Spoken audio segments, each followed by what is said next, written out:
Avant de commencer, il faut penser « je veux protéger et restaurer les mangroves » et non « je veux planter des mangroves ». Au lieu de planter des monocultures aux bénéfices limités pour les populations et la nature, visez la restauration de mangroves avec de multiples espèces réparties naturellement. Cela peut être réalisé grâce à des approches de restauration écologique. La restauration écologique des mangroves consiste à rétablir les conditions dans lesquelles les mangroves prospéreront. Lorsque cela se produit, la nature fera le reste, et les mangroves apporteront toute leur valeur aux populations et à la nature. Suivez ce processus en 3 étapes pour restaurer avec succès les mangroves. Où devriez-vous restaurer les mangroves? Commencez par évaluer si des mangroves ont poussé là auparavant. Vous pouvez le faire avec des outils de cartographie associés à des visites sur site. S'il n'y avait pas de mangroves auparavant, vous devriez éviter de les introduire, car cela pourrait détruire d'autres écosystèmes importants. Si des mangroves étaient présentes auparavant, demandez-vous: que s'est-il passé avec les mangroves qui étaient ici? Pourquoi ne se sont-elles pas rétablies naturellement? Cela sera différent pour chaque site. Par exemple, ont-elles été perdues à cause de la coupe pour le charbon de bois? Le développement d'un barrage? Peut-être à cause du développement de rizières ou d'étangs d'aquaculture? Comprendre si les causes de la perte peuvent être inversées est crucial. Deuxièmement, quelles conditions facilitatrices sont nécessaires pour que la restauration soit réussie? Pour identifier les interventions nécessaires, vous devez comprendre les conditions actuelles de votre site, telles que l'humidité du sol, l'approvisionnement en eau douce et la salinité, l'apport de sédiments, ainsi que l'élévation et la pente par rapport au niveau de la mer. Étudiez également un site sain à proximité comme référence pour vous guider.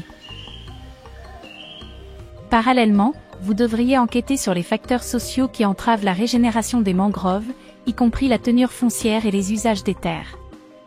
Pour cela, vous pouvez constituer un groupe de travail diversifié, comprenant les communautés locales, des représentants du gouvernement et d'autres parties prenantes. Enfin, pourquoi restaurez-vous les mangroves?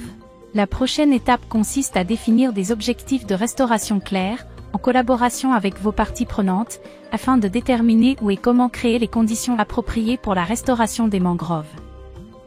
L'objectif est-il par exemple de soutenir la pêche côtière? Améliorer la biodiversité? Ou assurer la protection côtière? Assurez-vous que les critères de réussite sont clairement définis, afin de pouvoir les surveiller et corriger votre stratégie de restauration si nécessaire. Maintenant, plongeons-nous dans certaines des activités techniques de restauration les plus appliquées pour permettre aux mangroves de repousser naturellement. L'hydrologie, le niveau d'eau et l'action des vagues sont-ils appropriés pour les mangroves? Les mangroves prospèrent lorsqu'elles sont submergées juste le bon laps de temps, et correctement irriguées par les flux de marée ou d'eau douce, assurant ainsi les bons niveaux de salinité. Pour créer les bonnes conditions hydrologiques, vous devrez peut-être corriger le flux d'eau, le drainage ou les caractéristiques du terrain de votre site en dégageant les débris des chenaux de marée, creusant des canaux, ou en brisant des digues.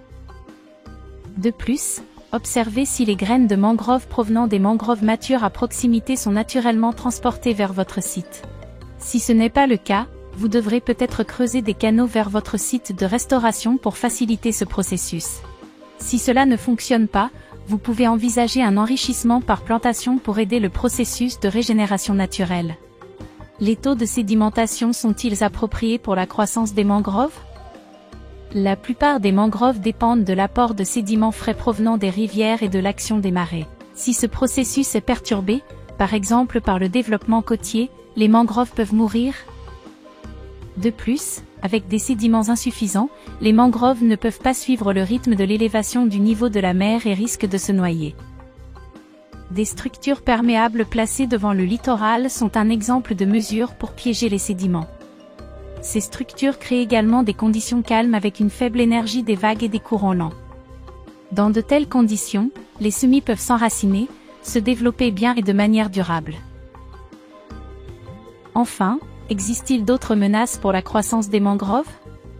Par exemple, Un trop grand nombre d'animaux brouteurs tels que les vaches ou les chèvres peut affecter le recrutement des mangroves.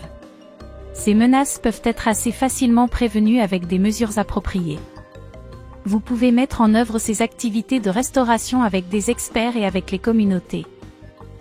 Par exemple, en Guinée-Bissau, les membres de la communauté ont brisé les sols durcis en surface, percé des digues et creusé des ruisseaux pour améliorer la distribution de l'eau et évacuer le sel du système. En conséquence, dans la plupart des endroits, les semis de mangroves se sont naturellement rétablis, et même plus rapidement que prévu. En suivant ces étapes, vous avez abordé certaines des conditions biophysiques les plus importantes pour que les mangroves repoussent naturellement.